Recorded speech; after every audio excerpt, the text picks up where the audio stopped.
पुंडलीकवरदा हरी विठ्ठल श्री ज्ञानदेव तुकाराम सद्गुरु समर्थ त्र्यंबकानंद महाराज की जय। माऊली ज्ञानेश्वर महाराज की जय।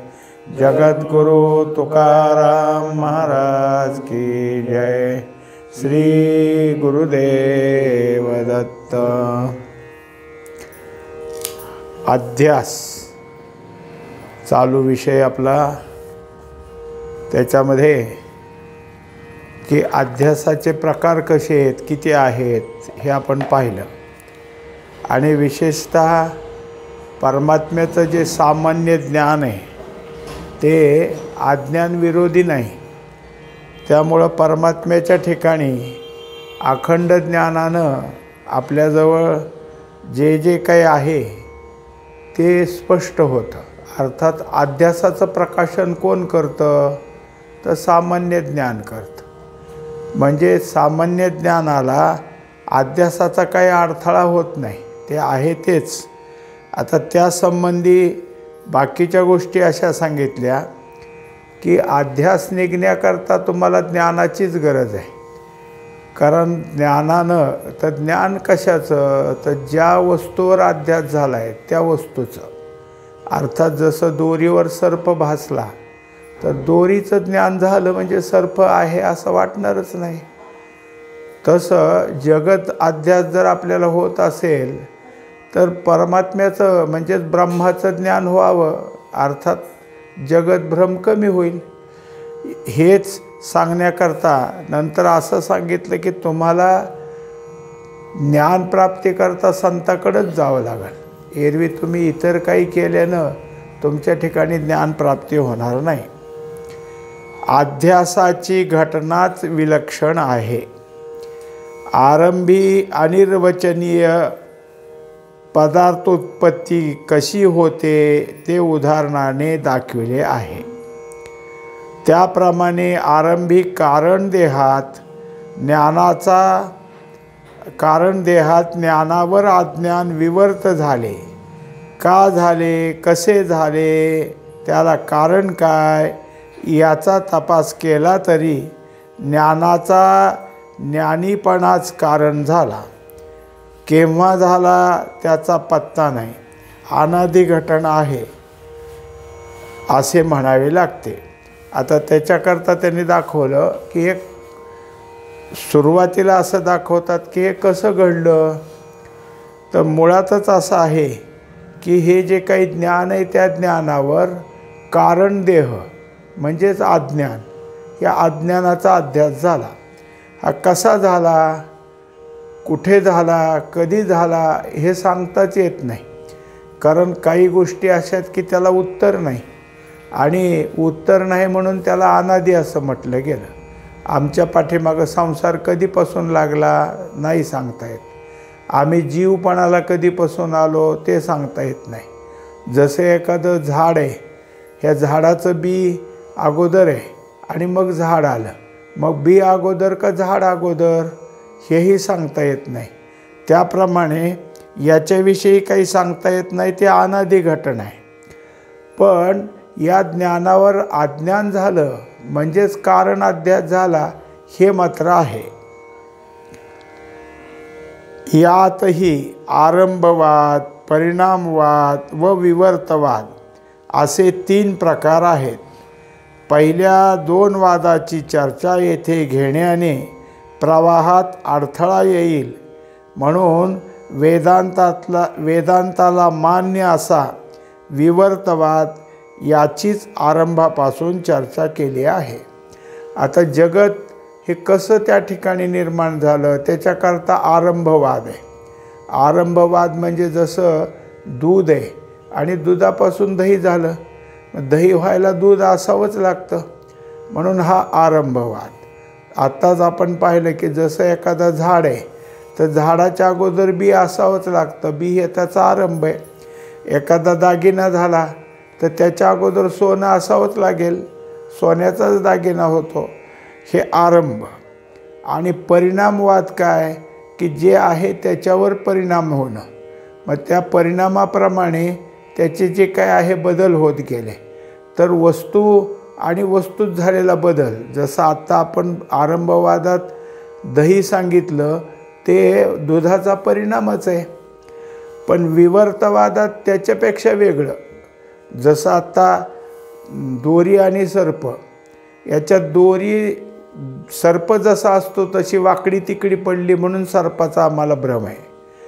पण ब्रह्म आणि जगत ह्या दोघात समानत्व कुठे? तिथं दोरीत आणि सर्पामध्ये समानत्व आहे. पण तसं नाही. मग असं का? तर ते विवर्त आहे. विवर्त याचा अर्थ पहिलं आहे त्याच्यापेक्षा विरुद्ध.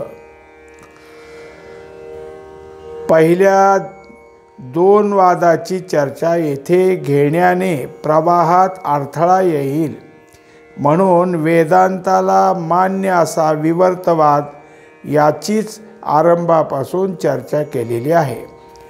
तेच ज्ञान अंतःकरणात उपाधीद्वारा बुद्धिवृत्तीत आले अहमत्वाचा अध्यास जडविते. कारण ज्ञान हे बहिर्मुख होऊनच वृत्तीत येणार. बुद्धी ज्ञान विशेष होते म्हणजे बुद्धी ज्ञानी ठरते. बुद्धीच्या ज्ञानाला देह तेवढाच चांगला कळतो कारण ती बहिर्मुख आहे. त्यामुळे अहंदेही असा विवर्त अध्यास झाला. आता याचं विवर्त कसं होतं थोडंसं मांडणी केली. पहिल्यांदा काय आहे की बुद्धी आहे आणि बुद्धी हे ज्ञान बाहेर पडण्याचं द्वार आहे. त्याच्यातून बुद्धीतनं ज्ञान बाहेर पडलं की त्या ज्ञानाला अहंकार चिटकतो आणि तो अहंकार म्हणजे कुठं आला? तर बुद्धीच्याच ठिकाणी आला. कारण बुद्धी जी आहे ती बहिर्मुख आहे. तिला आतलं कळत नाही. आत कळण्याकरता तिला अभ्यास करून वळवावं लागतं. एरवी बहिर्मुख सहजासहजी तिची सहजता आहे बाहेर पाहणं आणि त्या बहिर्मुखतेमध्ये हे ज्ञान विशेष झालं. विशेष का होतं? जसं एखादं माध्यम आहे आणि त्या माध्यमातून प्रवेश पुढं केला की त्याचं विशेषत्व होतं. जसं मागे एक आपल्याला याच विषयात झालं की कंदिलाला अगोदर नुसती ज्योत असली तर एवढा प्रकाश पडत नाही, पण काच लावल्यावर प्रकाश जास्त पडला कारण काचेमुळं त्या प्रकाशाच्या ठिकाणी विशेषता आली. तसं बुद्धीच्या ठिकाणी ज्ञानाची विशेषता त्या ठिकाणी आली आणि मग त्याच बुद्धीला बहिर्मुख असल्यामुळं देह कळू लागला. मग ती बुद्धी देहाला मी म्हणून उठली. मग मी देह असं तिच्या ठिकाणी झाल्यामुळं तिचा पहिला विवर्त अध्यास तिथं झाला. आता अहंकारानं बुद्धीच्या ठिकाणी देहाची जाणीव झाल्याबरोबर मी देही, देहाला घेऊन मीपणा उठला. आरंभाला मी अज्ञानी असा अध्यास, आता अहंदेही असा अध्यास व त्याप्रमाणे बुद्धीचा निश्चय.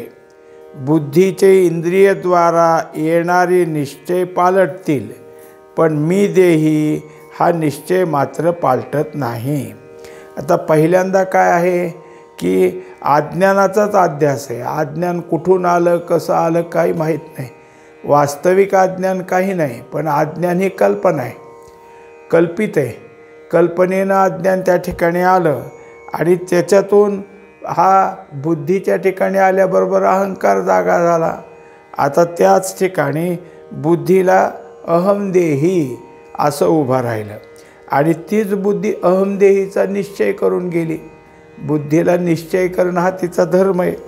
बुद्धीच्या ठिकाणी निश्चय झाला, त्याच बुद्धीद्वारा पुढे इंद्रियातून ज्ञान वाहू लागतं.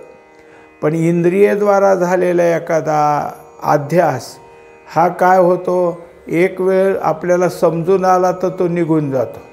जसं आपण रस्त्याने चाललो आहे आणि समोरून आपल्या ओळखीचा जवळचा कोणीतरी माणूस आला आहे असं वाटलं आणि तो जवळ आल्यानंतर नीट निहाळून पाहिलं तर तो नाही, तो दुसराच होता. पण तो तसा आहे असा आम्हाला जो होतो तो अध्यासच आहे. तो कशाने झाला? इंद्रियद्वारा. डोळ्याला बरोबर तो कोण आहे तो ओळखायला आला नाही. त्याला पाहिल्यावर असं वाटलं की तोच तो. मग थोड्या वेळानंतर ओळखू आल्यावर तो अध्यास गेला. असे अध्यास येतील आणि निघून जातील. पण इंद्रियाच्या ठिकाणचा अध्यास जाईल, बुद्धीच्या ठिकाणी अहंकार आहे तो अध्यास लवकर जाणार नाही. त्याला पालविटणारा महात्माच पाहिजे. तेव्हा मी देही असा जो अध्यास आहे तो फक्त संत सान्निध्यातच तुमच्या ठिकाणी बदल होऊ शकेल. वृत्तीच्या चंचलपणामुळे ती जशी प्रवाह रूपानं आतून निघाली तशी पुढे जाणार आहे. आता बुद्धी स्थिर नाही, ती चंचल आहे. त्यामुळं एकदा प्रवाहात काहीतरी आलं की तेच परत असं प्रवाहात वाहतं. जसं आपल्याला नदी वाहिलेली दिसते, नदीचा प्रवाह आहे. पण आपण जर नदीतलं ओंजळभर पाणी उचलून घेतलं तर दुसरी ओंजळ भरताना ते पाणी नाही, ते पाणी निघून गेलं पुढं, आता दुसरं पाणी आलं, म्हणजे तो प्रवाह अखंड चालू आहे. तसं इथं ज्ञानाचा प्रवाह आहे. बुद्धी बदलती पण बुद्धीतलं ज्ञान बदलत नाही ना, ज्ञान तेच आहे.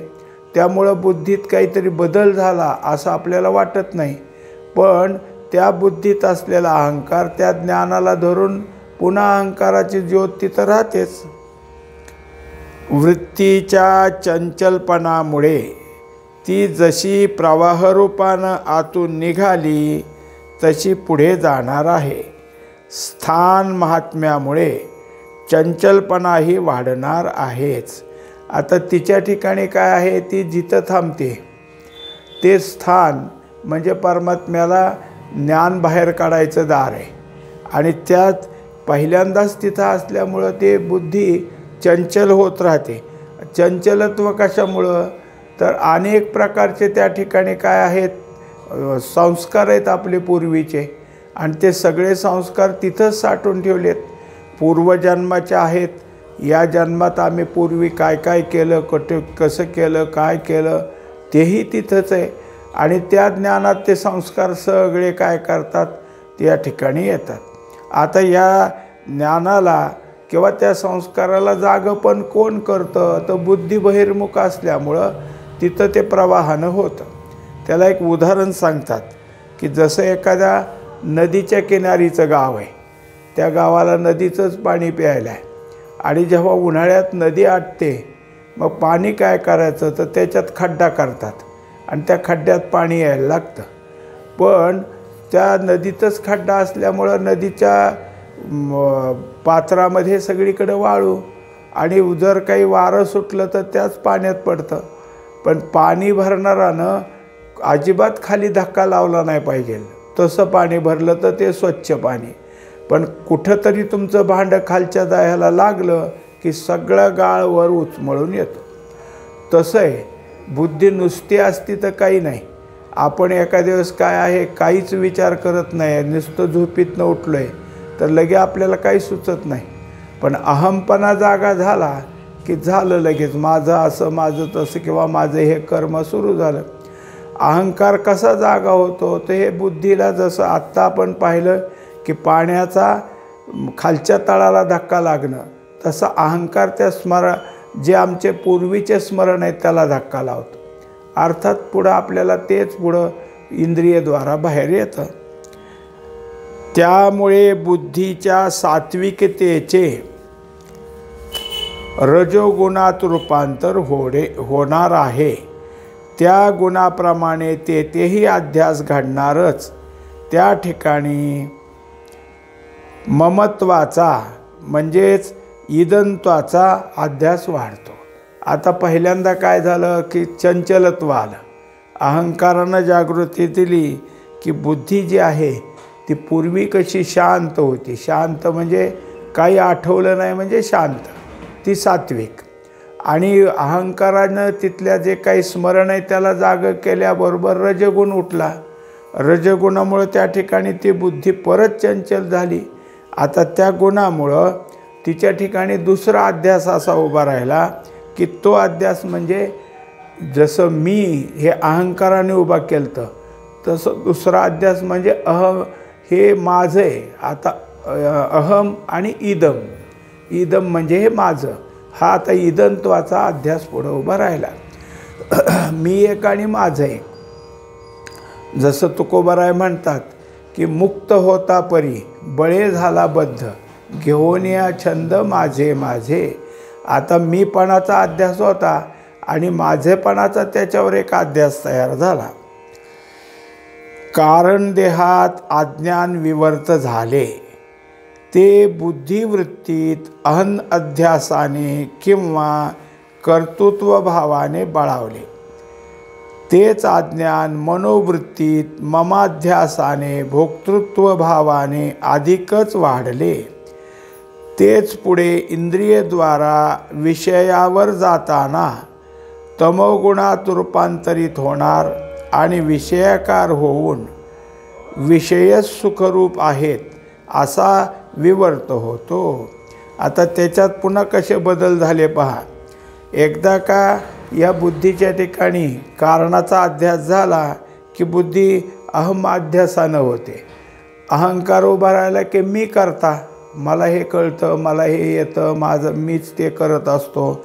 आणि त्या कर्तृत्वाचा भाव त्या ठिकाणी झाला की मनाच्या ठिकाणी पुन्हा तिथं ममाचा अध्यास, म्हणजे मग हे सगळं केलंय मी मलाच भोगायला पाहिजे, म्हणजे भोक्तृत्वाचा अध्यास.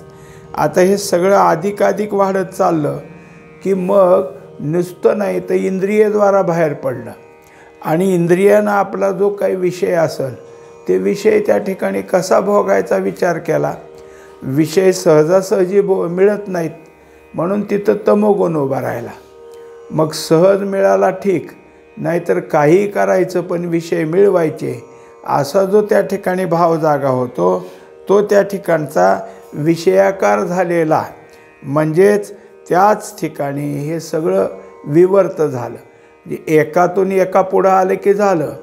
अर्थात काय आहे की प्रत्येक जागी आलं की आपला आपला धर्म त्या ठिकाणी घातला गेल्यामुळं त्या धर्माचं युक्त झालेलं ज्ञान, ते ज्ञान त्या ठिकाणी बदलतं, त्याला विवर्त म्हणायचं.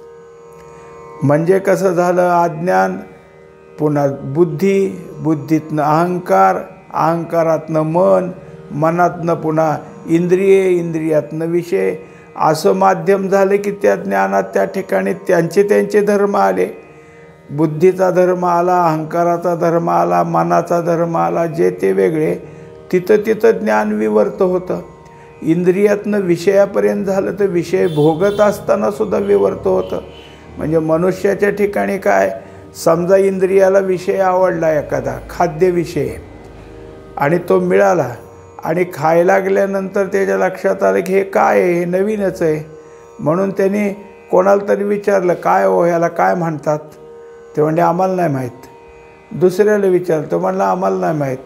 आणखीन कोणाला विचारलं, त्यांनी सांगितलं आम्हाला नाही माहीत. आता पदार्थ तर खाल्ला, तो तर चांगला लागला आहे, पण काय आहे ते कळालं नाही म्हणून असमाधान आहे. हे झालं तिथलं तमोगुण. हे विवर्तच आहे. म्हणजे खायला मिळालं पण त्याची माहिती मिळणार नाही, हे काय आहे, कशाचं काय माहीत नाही. असे कितीतरी गोष्टी आपल्या ठिकाणी विवर्त होतात. वास्तविक आत्मा हाच सच्चिदानंद रूप सुखरूप असून त्याचे ज्ञान इतके आवृत झाले की त्या ज्ञानाने आपले सुखत्व विषयावर आणले व विषयाचे जन्म नाश आपल्यावर घेतले. आता त्याच्यात असं सांगायचं की परमात्मा कसा आहे, सर्वव्यापक आहे. आणि परमात्म्याचं मुख्य स्वरूप काय, मुख्य त्याच्या ठिकाणचं कायचं सच्चिदानंदत्व, म्हणजे तो सुखरूप आहे. मग तो सुखरूप आहे, तो सर्व ठिकाणी व्यापला म्हणजे सगळीकडे सुख आहेच. आपण त्या विषयाकडे गेल्यावर विषयाचं सुख समजतो, पण विषयात सुख नाही, ते आत्म्याचंच आहे. आणि त्या आत्म्याचं सुख असूनसुद्धा आपण विषयाचं समजल्यामुळं आपल्याला ते यत्किंचितच आहे. आता संत महात्मेसुद्धा विषय सेवन करतातच ना, पण विषयात सुख नाही, हे परमात्म्याचं हे त्यांना कळतं. म्हणजे वस्तू कोणती का असना, भावना काय तुमची, वस्तू विषयाची भावना असेल तर विषयी झाला, आणि विषयातलं सुख भोगूनसुद्धा हे परमात्म्याचंच आहे असं समजलं तर काय झालं, ते परमात्मा स्वरूपाची भावना झाली. मग या भावनेमुळं आपल्या ठिकाणी हे काय होतं, अध्यास होतात. विषयाची भावना झाली की विषयाच्याच ठिकाणी आपण पोहोचलो आणि ते विषय आपल्याला काय आहे की सतत सतत आपल्या ठिकाणी त्याचं स्मरण करून देतात. एखादा विषय पाहिलेला, ऐकलेला, वास घेतलेला, खाल्लेला कितीतरी दिवसाचा पूर्वीच आहे, पण आत्तासुद्धा आठवतो. आम्ही ते पाहिलं होतं, आम्ही हे ऐकलं होतं, आम्ही ह्याची चव घेतली. म्हणजे ते कुठं ठेवलेत, आम्ही सांभाळून ठेवलेत स्मरणात. हा झाला विषयाबद्दलचा विवर्त. आता तेच ध्यास आहेत आम्हाला, म्हणजे त्या अध्यासात आपण गुंतलेलो आहोत. अशा प्रकारे मायेचे हे गौड बंगाल आहे. माया अघटित घटना करणारी आहे. तिच्या प्रवाहात सापडलेले ज्ञान जे वाहत वाहत चालले ते स्वप्रयत्नाने या नदीबाहेर कसे निघणार. एकंदरीत मायेच्या अंगातून हे ज्ञान बाहेर पडलं. आता सगळे तुम्ही आम्ही हे कळालं, ते कळालं, ते कळालं असं जरी म्हणत असलो ते अज्ञानाच्या पोटातलं ज्ञान आहे. सगळंच काही कळालं असं होत नाही. म्हणजे कळणं कुठं आहे तर अज्ञानातून आहे.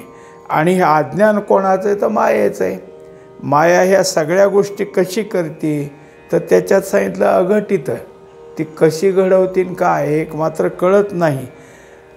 त्या मायेच्या ठिकाणी असलेलं ज्ञान आणि त्यात गुंतलेले आपण कधी ह्यातनं बाहेर निघू तर स्वतःच्या नाही. आपल्याला आपली काय आहे, आपुलेनी बळे तोडी माया जाळ ऐसे नाही बळ कवणा अंगी. मग हे कोण करू शकेल, जे मायेच्या बाजूला आहेत, ज्यांना अध्यासाची ओळख झाली तेच फक्त याच्यातून बाहेर काढतील. या घटनेचा आणखी असाही आराखडा मांडता येईल की सर्वाला अधिष्ठान आत्मा, त्यावर कल्पनेची भूमिका अज्ञान, त्या अज्ञानावर मूळ कल्पना, नंतर कल्पना विस्तार आणि कृती म्हणजेच आचार. आता त्याच्यात झालं मुळात आत्मा हा सगळ्याला अधिष्ठानच आहे, पण त्याच्यावर हे अज्ञान म्हणजे कल्पनाच आहे. आणि कल्पनेच्या ह्याच्यावर अनेक कल्पना बसलेत. एक कल्पनेवर अनेक कल्पना निर्माण झाल्या की नंतर त्या कल्पनेचा विस्तार होतो आणि विस्तार झाल्यावर तीच कल्पना आपण अंमलात आणतो, म्हणजे आचरण करायला लागतो. अशा प्रकारे घडत घडत आलेल्या कल्पवृक्षाचा विचार झाला. या कल्पवृक्षापासून काल्पनिक फळे मिळतात. या कल्पित फळाने समाधान होत नाही. कल्पित असल्याने तृप्ती होत नाही. क्षुधा तशीच राहते. यासाठी या वृक्षाचे कल्पितत्व नष्ट करणे आहे. म्हणजेच अध्यास परंपरा विवर्तत्वाने आहे ती नष्ट करावयाची आहे. आता कल्पनेचंच आपण गुंततो म्हणून ह्याला कल्पवृक्ष असं नाव दिलं. वास्तविक कल्पवृक्ष म्हणजे काय, कल्पना केल्यावर देणारा. आणि हा मात्र काय कल्पवृक्ष आहे कोण तर आपल्याच ठिकाणी आपण काय आहे की कल्पना करत राहतो. मग कुठे कल्पवृक्ष कुठं नाही, आपणच कल्पवृक्ष आहे. आपणच आपल्या कल्पना करतो आणि आपणच त्याची फळाची मागणी करतो. पण जो कल्पवृक्ष असेल तो निदान फळ तरी देतो. हा कल्पवृक्ष कल्पनेतलंच फळ देतो. मग कल्पनेतलं फळ दिल्यानंतर त्या ठिकाणी त्या कल्पनेच्या फळानं कसं समाधान होईल. जसं एखादा मनुष्य आहे आणि तो गेला एका धनवानाकडं की मला असे असे पैसे पाहिजेत, मदत करा तुम्ही. ते म्हणले हो जरूर. मग पुन्हा दुसऱ्या दिवशी गेला, तुम्ही पैसे देतो म्हणला होता, द्या की. हो जरूर. किती वेळ गेला तर ते तेवढंच म्हणणार, हो जरूर देतोच. मग नुसतं असं म्हणण्याने काय मिळेल, काहीच मिळणार नाही. तेव्हा आता या कल्पनेत जे काही आपल्यासमोर दिसतं, कुठल्याही सांसारिक गोष्टीमध्ये आपल्याला पूर्ण झालं असं वाटतं, पण पूर्णत्व कधीच होत नाही. कारण त्या सगळ्या कल्पना आपल्याजवळ कशा आहेत तर कल्पनेतल्याच आहेत. मग ही परंपरा नष्ट करावयाची असेल तर हे विवर्ताची मालिकाच नष्ट करावी लागेल.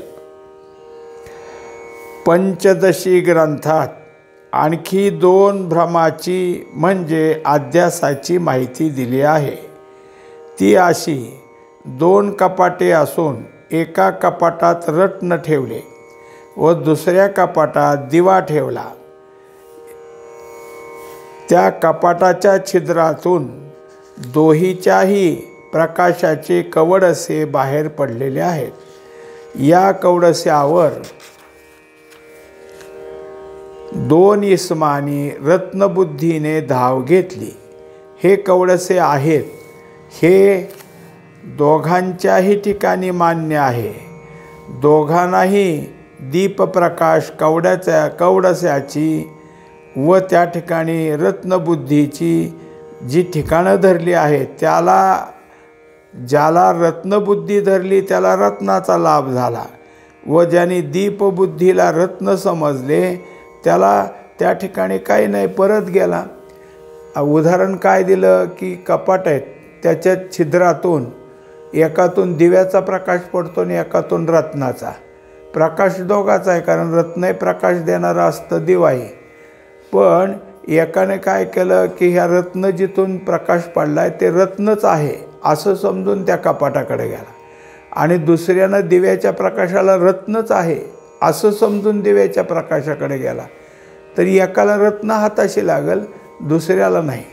म्हणजेच या ठिकाणी तेच सांगायचं आहे की हे सगळं आपण पाहतो तेव्हा कल्पनेला बाजूला करण्याकरता परमार्थ नावाची कल्पनाच करावी लागेल. कारण आत्मा काय दूर आहे का? दूर नसूनसुद्धा आम्हाला तो प्राप्त करण्याकरता कुठंतरी दूर आहे असं जे वाटतं ती कल्पनाच आहे. या दीपप्रकाशावर रत्नबुद्धी हा विसंवादी भ्रम आहे व रत्नप्रभेवर रत्नबुद्धी हा संवादी भ्रम आहे. आता 2 गोष्टी सांगितल्या. एक, आम्ही परमात्म्याच्या नामाशिवाय दुसरी नामं घेतो. जसं आता कोण्याही मनुष्याचं राम नाव असतं, कृष्ण नाव असतं, शिव नाव असतं, पण त्या व्यक्तीच्या नावाने राम, कृष्ण, शिव, हरी असं म्हणत चाललो. आणि दुसऱ्याने काय केलं की हेच नामस्मरण घेतलं, राम कृष्ण तो म्हणू लागला. मग एकाच्या ठिकाणी त्या नामाचा झाल्यामुळं कल्पनाच दोघाची, तिथंही नाव आणि इथंही नाव. पण ह्या नावानं याला संवादी भ्रम झाला, म्हणजे उपयुक्त भ्रम झाला. आणि दुसऱ्याला विसंवादी भ्रम झाला.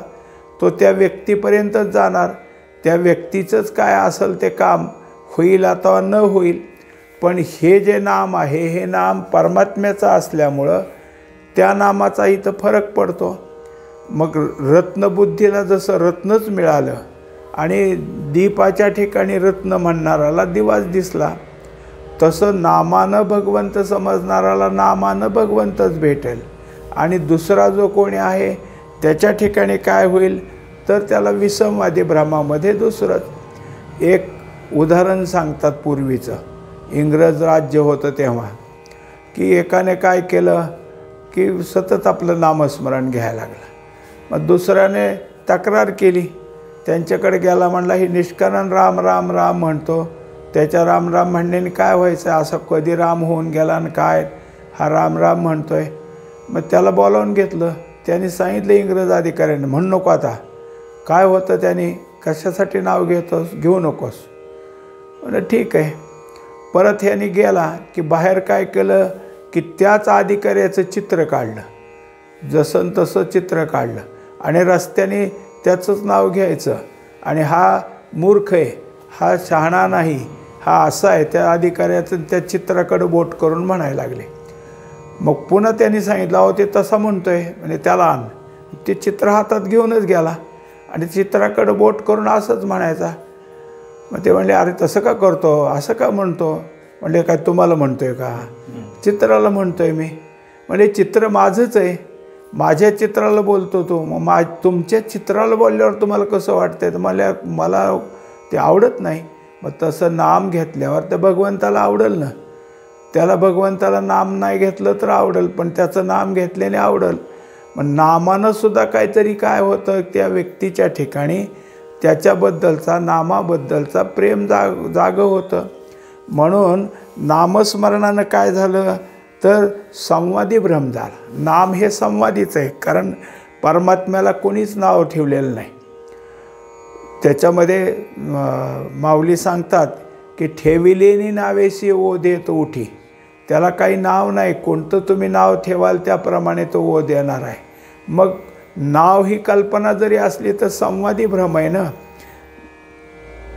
असा संवादी भ्रम असण्यास हरकत नाही, कारण संवादी भ्रम हा सत्य वस्तू देतो. तो विवर्त पदार्थ उत्पत्ती करीत नाही. पण हे भ्रम यदृच्छेने घडलेले असल्यास आम्हाला यदृच्छेने आत्मज्ञानाचा संवादी भ्रम झाला पाहिजे. आता हे सगळे आपण आपल्या ठिकाणी स्वतःच्या इच्छेनं जर घेऊ लागलो तर स्वतःच्या इच्छेने घेतलेले हे नाव हे संवादी भ्रमातच राहील. म्हणजे एक आहे की तुम्ही कोणीही नाम घेऊ शकता, कोणाला जसं आवडेल तसं, राम कृष्ण काही असू द्या. पण हे जर संतांनी तुम्हाला सांगितलं की हे नाम घ्या तर ते नाम उपयुक्त आहे. एरवी हे घेतलेलं नाव हे कल्पनाच राहिली, कारण ह्याच्यापासून काय मिळतं हे तुम्हाला कुठे आहे. तुम्ही तुमच्या भावनेनं किंवा यदृच्छेनं घेऊ लागला तेव्हा तीच भावना संतमुखातून आली की उपयुक्त ठरते. म्हणजे भ्रमनिवृत्ती यदृच्छेवर अवलंबून राहील, यात निश्चय कर्तव्याला वाव राहणार नाही. याचं कारण आहे की हे घेणारा स्वतःच्या इच्छेनं घेतो, उद्या त्याची इच्छा बदलल, दुसरंच घ्यायला लागेल नाव, परवा तिसरं घ्यायला लागेल. मग असं किती होईल. आणि संतांनी सांगितलं तर तेच त्याचं कायम राहील, तो त्यात बदल करणार नाही. यासाठी शास्त्र, सद्गुरू आणि अनुभव याची जरुरी आहे.